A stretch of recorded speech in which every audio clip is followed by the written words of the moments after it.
Selamat pagi kawan-kawan semua. Apa kabar hari ini? Selamat pagi, Selamat Bu. pagi, Bu. Pagi, Baik, Bu. Ibu. Alhamdulillah baik, Ibu. Baik, Bu. Selamat pagi, Bu. Baik. Oke, semoga sehat ya semuanya hari ini. Tahun baru, hari ke berapa nih? Hari keempat ya, di tahun 2022. Oke, hari ini kita ketemu untuk diskusi sedikit ya hasil observasi kalian sebenarnya di mata kuliah perencanaan keuangan yang sudah kita lewati 1 semester lalu. Nah, kemarin mungkin sedikit review dari Ibu, perencanaan keuangan ini kan untuk usaha ya. Untuk usaha kalian yang sudah kalian observasi itu beda-beda. Ada usaha makanan, usaha apa lagi ya kemarin? Baju. Minuman, Ada baju. Ya, baju baju. ya, minuman Teh kopi. minuman kedai kopi. Nah, itu kan lumayan berbeda ya jenis usahanya. Nah, alhamdulillah kemarin kalian sudah observasi, jadi kita sedikit gimana sih melihat perencanaan keuangan yang mereka buat. Karena kan ini usaha sudah jalan ya. Tentunya di awal mereka pasti membuat perencanaan keuangan. Nah, perencanaan keuangan itu memang harus dilakukan oleh setiap yang usaha, apalagi yang baru.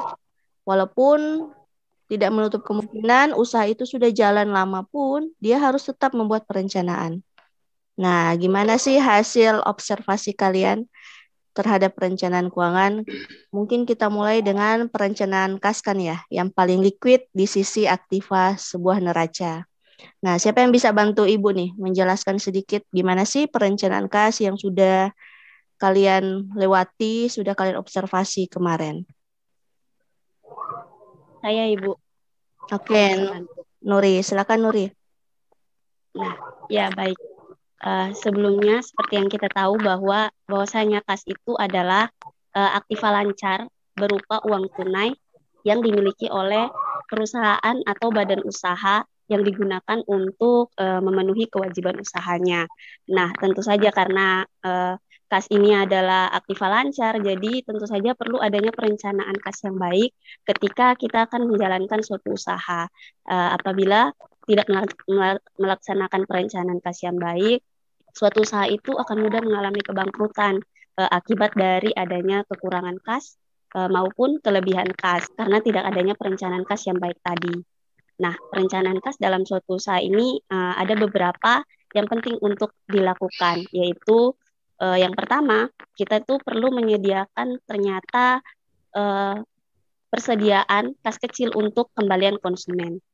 Nah, kenapa? Karena ketika kita menyediakan kas kecil untuk kembalian konsumen, maka ketika ada konsumen yang membeli dengan nominal uang yang besar itu, kita punya kas atau persediaan kas kecil untuk mengembalikan uang konsumen yang belanja dengan nominal uang yang besar tadi. Nah, seperti itu. Nah, kemudian sebelumnya kan kita juga telah melakukan observasi nih ke beberapa tempat usaha. Dan ternyata ada juga usaha yang tidak melakukan perencanaan penyediaan kas kecil ini untuk kembalian konsumen karena dia menganggap bahwa penyediaan kas kecil itu tidak terlalu penting sebenarnya untuk dilakukan karena apabila ada konsumen yang membeli gitu tinggal ditukarkan gitu ke tetangga jualannya tanpa sebenarnya kalau dipikir-pikir kan kalau menukarkan ke tetangga jualan ya bagus kalau tetangga jualannya tersebut itu selalu memiliki kas kecil yang bisa ditukar gitu. Nah, bagaimana jika tidak? Nah, ini tuh salah satu contoh perencanaan kas yang kurang baik gitu dalam suatu usaha. Jadi penting untuk kita menyediakan kas kecil untuk kembalian konsumen ketika akan menjalankan suatu usaha seperti itu. Kemudian perencanaan kas berikut yang penting untuk dilakukan dalam usaha itu ialah perlu kita mencatat antara kas masuk dan kas keluar. Kenapa? Karena ketika kita melakukan pencatatan antara kas masuk dan kas keluar itu akan membuat kita mudah untuk menghitung berapa sih sebenarnya keuntungan yang telah kita peroleh selama berjualan. Nah, dengan melihat selisih dari pemisahan tadi antara kas masuk berapa, kas keluarnya berapa. Nah, selisih dari situ kan sudah dapat kita ketahui gitu keuntungan yang diperoleh tanpa kita harus menghitung berapa penjualan yang dihasilkan pada hari itu. Nah, selain itu, ketika kita melakukan pemisahan pencatatan antara kas masuk dan kas keluar, kita juga dapat mengontrol gitu agar kas keluar yang kita keluarkan itu tidak berlebih yang dapat mengakibatkan usaha kita itu menjadi bangkrut gitu atau karena kas keluar yang berlebih membuat usaha kita itu jadi rugi karena kas keluarnya lebih besar daripada kas masuk seperti itu. Jadi penting untuk kita melakukan pencatatan pemisahan antara berapa kas masuk dan berapa kas keluar. Kemudian perencanaan kas yang berikut yaitu kita perlu memisahkan antara kas pribadi dan kas usaha. Nah, melakukan pemisahan antara kas pribadi dan kas usaha ini agar supaya keuntungan yang kita peroleh dari penjualan itu murni benar-benar keuntungan dari hasil usaha kita tanpa adanya campuran dari kas pribadi yang kita miliki. Nah, tentu saja kan ketika kita menjalankan usaha, tentu kita ingin melihat berapa sih keuntungan yang diperoleh. Nah, bagaimana kita mau melihat keuntungan yang diperoleh kalau kas pribadi kita dengan kas usaha tadi itu dia tercampur gitu. Kita jadi tidak mengetahui berapa sebenarnya yang diperoleh gitu. Apakah usaha ini benar-benar untung atau malah sebenarnya usaha ini tuh tidak menghasilkan keuntungan sama sekali. Jadi kita perlu memisahkan antara kas pribadi kita dan kas usaha. Nah, pemisahan ini tuh bisa kita lakukan itu seperti di bank dengan membuka rekening khusus untuk usaha. Jadi kita dapat mengetahui berapa yang kita hasilkan selama menjalankan usaha itu. Kemudian yang berikut perencanaan yang tidak kalah pentingnya juga yang kita perlu lakukan yaitu kita perlu menyediakan ternyata persediaan kas untuk memenuhi kewajiban usaha. Karena ketika suatu usaha itu dia telah menentukan berapa nih kira-kira persediaan kas yang harus dia simpan untuk memenuhi kewajiban usahanya, seperti membeli peralatan, perlengkapan, persediaan-persediaan yang dibutuhkan gitu. Maka usaha itu tuh telah meminimalisir risikonya untuk dia tidak dapat memenuhi kewajiban usahanya dengan adanya persediaan kas tadi. Nah, namun kita perlu ingat juga bahwasanya ketika persediaan kas yang kita sediakan itu ternyata berlebih atau banyak gitu, akhirnya banyak kas yang menganggur dan keuntungan yang kita peroleh pun menjadi lebih sedikit. Nah, jadi ketika kita akan menyediakan persediaan kas, itu kita harus benar-benar perhitungkan gitu, berapa yang harus kita sediakan untuk membeli kewajiban-kewajiban usaha nih. Usahakan agar kas yang kita sediakan itu dapat terus berjalan selama proses menjalankan usaha, sehingga tidak ada kas yang menganggur dan usaha yang kita jalani itu menghasilkan keuntungan yang tinggi dan tidak mudah mengalami kebangkrutan. Nah, mungkin itu sedikit dari saya terkait dengan perencanaan kas dalam suatu usaha. Terima kasih, Bu. Tadi kan Nuri sudah menjelaskan tentang perencanaan kas ya. Ada nggak satu Ya, Ibu. contoh dari observasi? Seperti apa sih perencanaan kas yang mereka lakukan? Nah, ini salah satu contoh observasinya itu yaitu ada pada usaha Tela-Tela Ribbon. Seperti yang telah saya katakan tadi bahwasanya ada beberapa usaha yang tidak melakukan perencanaan penyediaan kas kecil untuk kembalian konsumen. Nah, salah satunya itu usaha ini, yaitu usaha Tela-Tela Ribbon ini. Dia tidak menyediakan kas kecil untuk kembalian konsumen karena tadi pemilik menganggap bahwasanya ketika menyediakan kas kecil untuk kembalian konsumen itu tidak terlalu penting untuk dilakukan karena bisa menukar uang kembalian itu di tetangga seperti itu. Jadi dia tidak melakukan perencanaan terkait penyediaan kas kecil untuk kembalian konsumen. Seperti itu.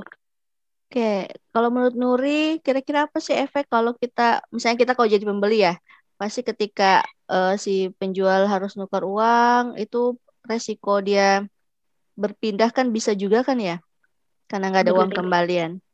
Kira-kira efeknya akan seperti apa itu, Nuri? Nah, kalau menurut saya efeknya tuh tentu saja kita akan kehilangan pelanggan karena sejatinya bahwa konsumen itu tidak suka terlalu lama menunggu. Apalagi kan kalau misalnya nih usahanya adalah usaha yang tadi Tela-Tela Ribbon, tentu saja itu kan harus proses penggorengannya dulu, kemudian pematangannya, dicampur bumbunya segala macam. Itu kan sudah memakan waktu yang cukup lama seperti itu. Kemudian ketika ia harus menunggu lagi uang kembalian dari si pemilik tadi mengembalikan yang ia harus tukarkan dulu pada tetangga, tentu saja ia akan berpikir bahwa wah pelayanannya di sini tuh lama sekali begitu. Jadi besok-besok nggak usah lah beli di sini lagi, mending cari ke tempat yang pelayanannya lebih cepat seperti itu. Oke, baik. Karena berarti ini ya, Nuri ya, memakan waktu yang lebih banyak kan ya, menghabiskan waktu yang lebih banyak ketika kita tidak menyiapkan uang kembalian atau uang kas kecil yang ada di berangkas dari si pemilik usaha, gitu ya, atau di kas pemilik usaha.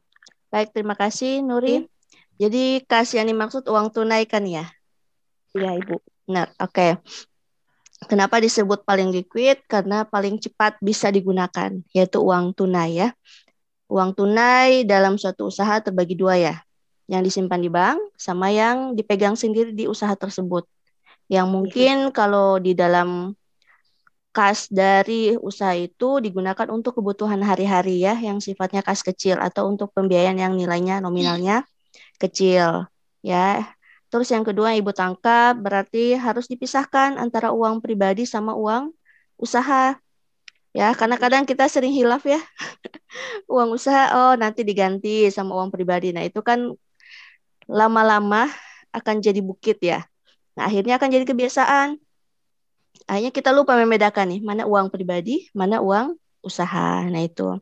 Terus dilakukan dengan pencatatan uang masuk berapa per hari ya kalau untuk usaha harian kan ya, apalagi kalau untuk produk makanan. Itu hariannya berapa sih uang yang masuk, terus berapa sih uang yang keluar. Sekecil apapun itu wajib dicatat. Terus apalagi tadi ya, membuat rekening kan ya. Membuat rekening dipisahkan. Ya, dipisahkan antara rekening usaha dan rekening pribadi ya. Nah, itu mungkin beberapa ya, beberapa perencanaan usaha yang hasil observasi kan ya ini ya Nur ya. Ya, Bu, benar. Oke, hasil observasi dari tempat usaha yang sudah teman-teman semua ambil. Selanjutnya di dalam Aktiva itu kan urutan kedua terliquid itu apa ya? Piutang atau persediaan nih? Piutang. Oke, piutang. Nah, perencanaan piutang tuh bagaimana sih? Nah, kira-kira siapa nih yang bisa bantu Ibu? Baik. Oke, silakan Suripaldi. Nah, sebelum kita membahas tentang perencanaan piutang, kita harus tahu dulu apa sih itu piutang. Nah, piutang itu merupakan kebiasaan bagi usaha untuk memberikan kelonggaran-kelonggaran kepada para pelanggan pada waktu melakukan penjualan. Nah, kelonggaran-kelonggaran yang dimaksud di sini itu adalah memperbolehkan pelanggan untuk melakukan pembayaran atas jasa atau barang yang diberikan di kemudian hari. Atau dalam bahasa kasarnya, memperbolehkan pelanggan untuk melakukan pembelian secara kredit. Nah, perencanaan piutang mampu mengontrol siklus piutang mulai dari awal terjadinya piutang hingga penagihan piutang, sehingga tidak mengganggu aliran kas usaha. Nah, ada beberapa yang bisa dilakukan dalam perencanaan piutang, yaitu yang pertama ada standar kredit. Nah, dari analisis standar kredit ini, kita menilai bahwa seorang peminjam layak untuk diberikan kredit atau tidak. Nah, dengan menentukan standar kredit, usaha bisa menentukan besaran pemberian kredit serta jangka waktu yang diberikan kepada peminjam. Nah, yang kedua ada persyaratan kredit. Nah, persyaratan kredit yang dimaksud di sini adalah meliputi ketentuan-ketentuan yang dibuat usaha dalam mengelola piutangnya. Nah, syarat-syarat kredit biasanya meliputi jangka waktu periode, serta potongan tunai, penetapan bunga, dan syarat-syarat lainnya yang diberikan kepada para peminjam. Nah, yang ketiga ada kebijakan penagihan. Nah, kebijakan penagihan di sini yang dimaksud adalah penagihan utang sangat didasari atas kebijakan kredit tadi, yaitu yang telah disepakati, misalnya jumlah pinjaman yang diterima, periode kredit, terus media penagihan, dan persyaratan-persyaratan lainnya. Nah, mengingat perencanaan piutang dalam suatu usaha cukup penting untuk dilakukan. Nah, memberikan usaha piutang kepada pelanggannya memang merupakan suatu standar strategi yang baik untuk menjadikan pelanggan loyal terhadap produk mereka.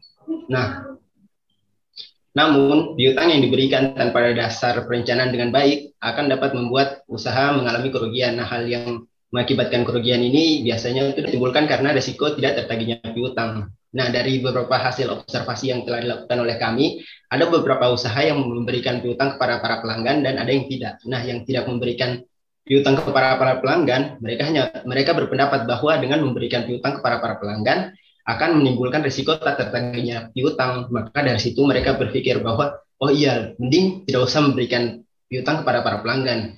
Nah, nanti kan ujung-ujungnya kan rugi kalau nggak dibayar. Nah, mereka berpikir seperti itu. Nah, contoh dari usaha ini itu seperti kedai kopi Matoa, Sagor 86, Selar Kisah, dan Laros Drink Boba. Nah, dari situ dapat dilihat bahwa mengingat jika usaha-usaha di atas tadi, jika melakukan perencanaan dengan baik, maka mereka dapat meminimalisir risiko dan mungkin kedepannya mereka dapat mengalami keuntungan dari piutang-piutang yang diberikan tadi. Nah, terus ada beberapa usaha yang memberikan piutang, tetapi hanya kepada orang-orang yang mereka pilih, atau maksudnya mereka sudah, ya maksudnya kepercayaan mereka lah gitu. Nah, di sini usaha-usahanya itu seperti bakso dan sosis bakar, kopi Black Gold, dan telah-telah Reborn. Tapi mengingat di sini perencanaan mereka hanya kepada orang-orang yang terpilih, yaitu kerabat, teman, serta pelanggan yang sering berbelanja di produk mereka. Nah, mengingat karena mereka menentukannya seperti itu tanpa melakukan perencanaan berapa periode. Terima kasih Suripaldi. Ada satu yang menarik yang Ibu tangkap nih. Ternyata dengan memberikan piutang